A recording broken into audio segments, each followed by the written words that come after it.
Hey, what's going on, everybody? Y'all know who it is. It's JJ. You know, we back at it like an addict, no rehab, because you know I'm addicted to giving you guys advice. Y'all see, we got that anime hoodie on, you know. But this video is some advice video. People asking me like, how do I pay for my cards, and when do I pay for my cards and stuff like that. So I want to answer this question. So I pay for my cards. I always pay for my cards after, like, I'll pick them up and then I'll usually go back the next day because sometimes I have my checkbook on me, sometimes I don't. But most of the time I come back, go back the next day and pay for my cars, you know, and just knock it out the way. I always like try to have it knocked out of the way. That's my thing. Like, but the auction, you don't have to pay for the car until the title comes in. But me, I just write the checks. You know, when the title comes in, they cash the check. The title doesn't come in, they don't cash the check, or I just tell them to hold the check until next time, because if you want to know me, I like to buy cars around the same price, so I'll be end up buying, eventually I'll buy another car around that same price that I wrote that check for. So just keep the check in a file. But yeah, you don't have to pay for the car at, until the title till the title comes in. So so you have up so you don't have to, like, you when you buy the car from the auction and pick it up and everything, you don't have to pay for it. Most auctions, majority of the auctions. I don't know. Some auctions might have some crazy rules that make you pay for the car before then. But most auctions, you don't have to pay for the car until the title comes in. And most auctions suggest you don't do anything to the car until the title comes in, because you'll run into that problem where you didn't got the car, you fixed it all the way up. Person can't get to the title. Now you got to take the car back. Now you're mad because you invested money into it, and the dealership that you got to bring it back. Then the auction going to say, hey, we told you. Like, a lot of times the auction going to tell you, we don't advise you to touch the car or do anything to the car until you get the title. So that's why I'll just get the cars, I'll pick them up, and I'll park them. I just park them in the back, and then I write down a list of everything I need to get done to the cars, you know, and then I'll go back, like, so like on that Bonneville, like, once I get the title in, then I'll take it to the body shop and get it fixed. I'll put the rotors on and all that stuff. Sometimes, like, the auction will, like, if as long as you keep receipts, they, not the auction but the dealer, if it's a big dealership, if it's a smaller dealership, they won't refund you the money. But a lot of times, if it's coming from like a big major dealership, if you got receipts that showing like, hey, I bought the car and I did this and this and this and this to it, they'll usually cut you a check and refund you back money. Not all, it's not saying all, but most of them. But yeah, you don't have to pay for the car until the title comes in. That's why they say, like I said, don't suggest you do anything to the car until the. So me, I just, like I said, I pick them up, park them in the back. So that's why if y'all see some videos and y'all see a car that's steady just sitting back there, that's because I haven't got the title for it. And me, I'll pick them up, and then like, you have, like, so the auction, either, like, if the seller says late title, that means they give them 60 days to get the title in. So you might not want to touch that car for 60 days. If they don't say late title, then you have 30 days. And then if you haven't got the title within 30 days, you put in your notice at the auction, like, hey, I haven't got the title, I want to bring this car back. You just take the car back, and you're off the hook for it. You don't have to do anything to it. But and two, so if it's late title, you might want to wait 60 days. So make sure you know the title situation before you just go out and sell. I mean, it's most of the time.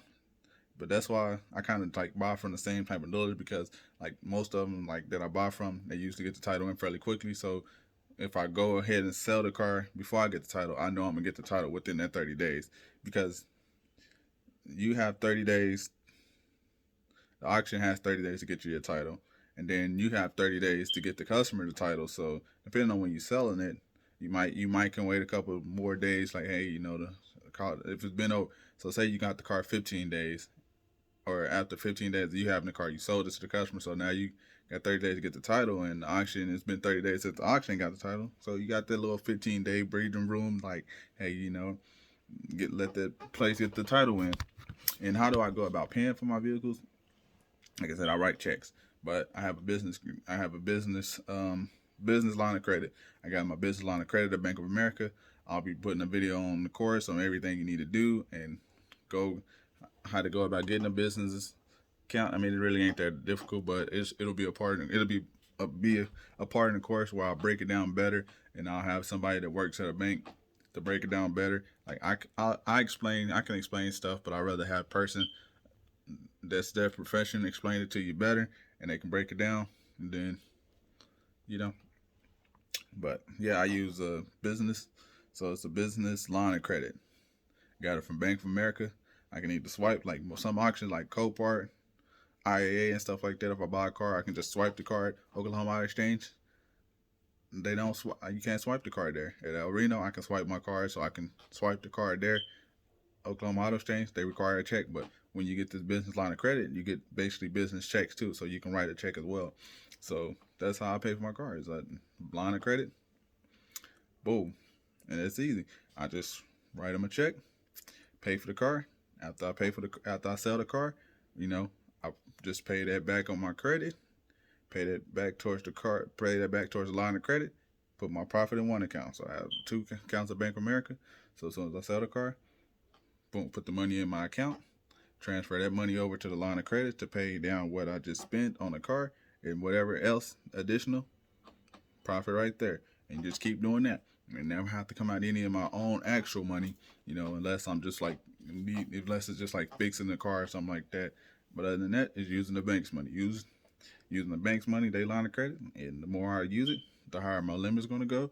And then once it gets higher and higher, then I'll keep buying higher, and then the price of the cars. So I was like, man, let me stop using my own money. I kept reading a lot of stuff like, why keep buying these cars using all my own money? I can just go get this line of credit. So you can go get your line of credit, get your business, get your line of credit. You know, don't try to go on there and be like, oh, I need 10,000, 11. My advice is always with credit or whatever, just get your foot in the door. You know, if you can only go in there and get $1,000 line of credit, hey, take that 1,000, use it, pay it back, use it, pay it back, use it, pay it back, and let it just build from there. You know, because the banks care about payment history, like they don't even care if you, like, most of the time the banks ain't even caring if you're paying a minimum. If you just paying a minimum, as long as they see the payment history, they gonna up your limit. You know, they gonna up your limit. So, but you don't just but I wouldn't suggest you pay the minimum, especially if you're flipping cars. Like I said, if they give you 1,000 or 1,500 is all you can start out with, use that 1,000, 1,500. You know, buy 1, maybe 2 cars, flip it, pay the 1,500 back, take your profit, do it all over again. Do it all over. You can just keep doing it back. Like, it's easy. You know, you don't have to physically give out any of your own money. No, you don't have to see any other money coming out your account. My line of credit, that's it. Write the checks. I don't see no money coming out. Only thing go, just deposits in the account. Only thing comes out the account is me paying for bills, but that's it. But I'll break down more of this stuff. I have more when the course is average coming out, but just a little advice I wanted to pass on to you guys. So if you can, go out and get you a line of credit. Go buy your cars with it. You know, make sure when you get your line of credit, ask them for some checks. You know, they give you checks, either 3 or 15, and just use the checks. And like I said, pay for your car. Put the money in the account. Take your profit. Pay that. You ain't got to use none of your own money. Use the bank's money and keep making your money. Keep flipping your money. But I appreciate everybody for tuning in. If you haven't already, like this video, subscribe to the channel. I'm out. Peace.